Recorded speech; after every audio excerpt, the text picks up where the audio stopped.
Selamat malam para netizen dimanapun kita berada, salam inspirasi bagi kita semua ya. KPU merespon bagaimana putusan MK ini ya. Mereka mengatakan KPU akan konsultasi dengan DPR dan pemerintah ya soal putusan MK yang diubah aturan pilkada ini. Loh, gimana KPU ini begitu kan ya? Ketika putusan MK soal Pilpres kemarin, soal Capres-Cawapres ya, kok mereka langsung begitu kan? Artinya apa? Artinya putusan MK di situ langsung diterima oleh KPU. Kenapa sekarang ada putusan yang seolah-olah lebih ya memberikan luasa kepada Anies Baswedan, kepada partai PDIP, kok omongannya KPU seperti itu? Mau dikonsultasikan pada DPR, mau dikonsultasikan pada pemerintah, ini gimana logikanya begitu kan? Ya secara tidak langsung maka KPU ya PKPU-nya di situ otomatis begitu kan. Ini kan amanat dari apa yang disampaikan oleh MK dan itu keputusan MK. Keputusan MK itu tidak bisa diganggu-gugat oleh siapapun begitu kan. Makanya dengan adanya seperti ini ya KPU nampaknya mulai agak gimana begitu kan ya. Tapi kalau ini tidak didengarkan ya oleh KPU misalnya tidak lolos, wah ini kacau begitu kan ya. Ada pilih kasih di situ, mending bubarkan aja KPU. Tapi kita tunggu saja respon KPU bagaimana ke depan. Padahal kalau putusan MK itu sudah mengakar begitu kan, tidak bisa diganggu-gugat. KPU itu harus menjalankan konstitusi, bukan ini bukan itu begitu kan. Undang-undang KPU itu harus dilaksanakan ya, walaupun misalnya mau dikonsultasikan dengan DPR, dengan pemerintah. Apa korelasinya? Padahal keputusan MK sejak tahun 2022 kemarin kalau nggak salah begitu kan, itu sudah mengikat begitu kan. Tanpa digugat oleh siapapun, tidak bisa. Kenapa KPU kok mengatakan mau konsultasi lagi? Wah. Ya logikanya kurang tepat lah begitu kan ya. Jadi saya kira kenapa KPU agak pilih kasih di sini begitu kan ya. Mari kita baca ini. Ada yang mengatakan maksud lo mau atur strategi baru. Panik nggak jadi naik tunjangan hehehe. Ya Ibu Megawati tepuk tangan di situ loh begitu kan. Ini loh kata Bu Megawati. Ini saya tunjukkan PDIP ini. Ya.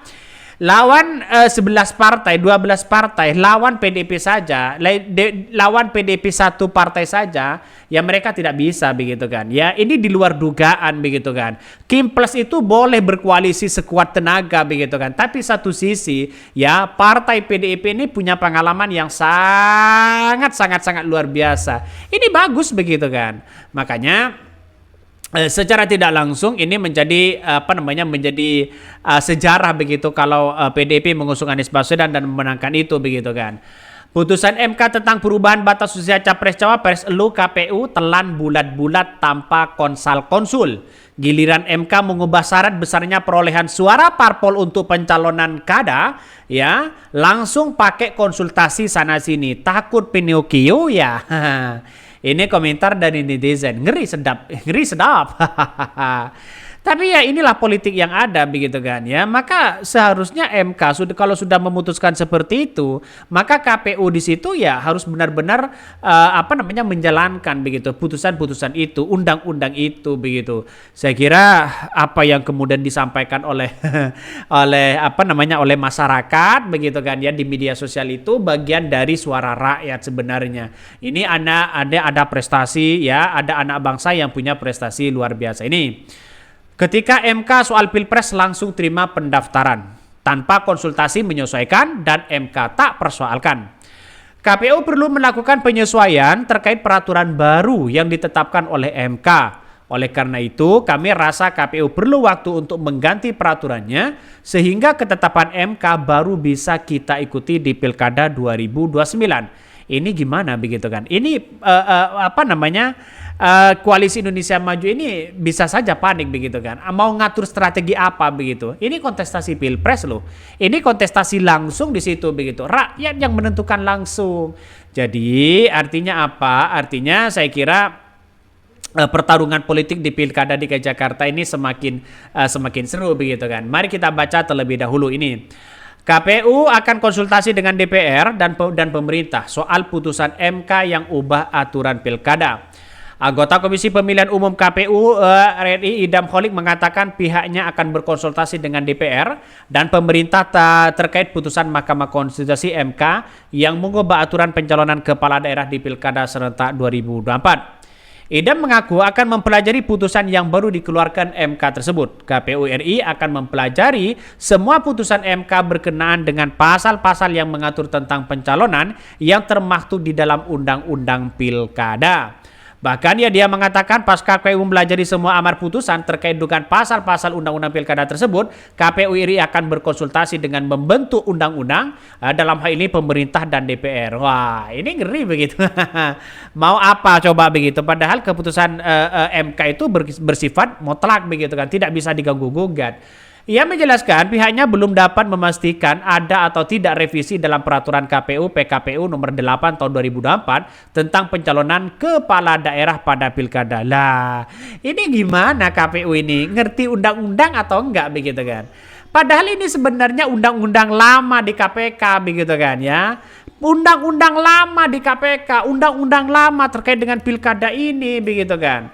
Ya cuma begitu kekuatan dari dulu begitu kan ya ketika membuat undang-undang di DPR begitu kan ya, bahwa ya harus ada ambang batas di situ begitu kan. Sini sebenarnya sudah lama undang-undangnya begitu dan itu sudah dilakukan. Tapi kita lihat saja sekarang karena ada ambang batas biar partai itu tidak sembarangan masuk pada waktu itu begitu kan ya.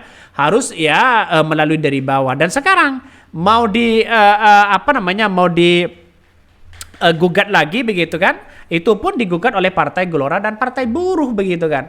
Artinya secara tidak langsung ya sah-sah aja begitu dan ini mengikat begitu kan ya. Kalau KPU tidak melaksanakan ini pecat saja KPU-nya. Itu aja kok repot begitu. Jika memang dalam aturan putusan MK menyatakan ada pasal dalam Undang-Undang Pilkada berkenaan dengan pencalonan dinyatakan inkonstitusional dan Mahkamah merumuskan atau menjelaskan mengapa itu dikatakan inkonstitusional. Dan Mahkamah biasanya akan menjelaskan agar tidak inkonstitusional, maka Mahkamah biasanya merumuskan norma. KPU nanti akan mengkonsultasikan dengan pembentuk undang-undang ya. Sebelumnya MK memutuskan mengubah ambang batas pencalonan kepala daerah melalui putusan nomor 60. Putusan ini merupakan hasil dari gugatan yang diajukan Partai Buruh dan Gelora. Bahkan dengan dikabulkan permohonan tersebut, MK memutuskan ambang batas threshold ya pencalonan kepala daerah tidak lagi sebesar 25% perolehan suara partai politik gabungan partai politik hasil pileg DPRD ya sebelumnya tahun 2000 atau 20% kursi di DPRD. Saya kira ya DPR tidak bisa merumuskan itu lagi begitu kan.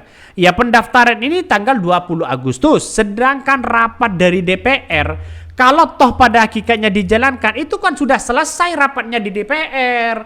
Ya mana bisa begitu kan. Inilah KPU ini alibinya luar biasa begitu kan. Makanya dengan adanya seperti ini nggak usah.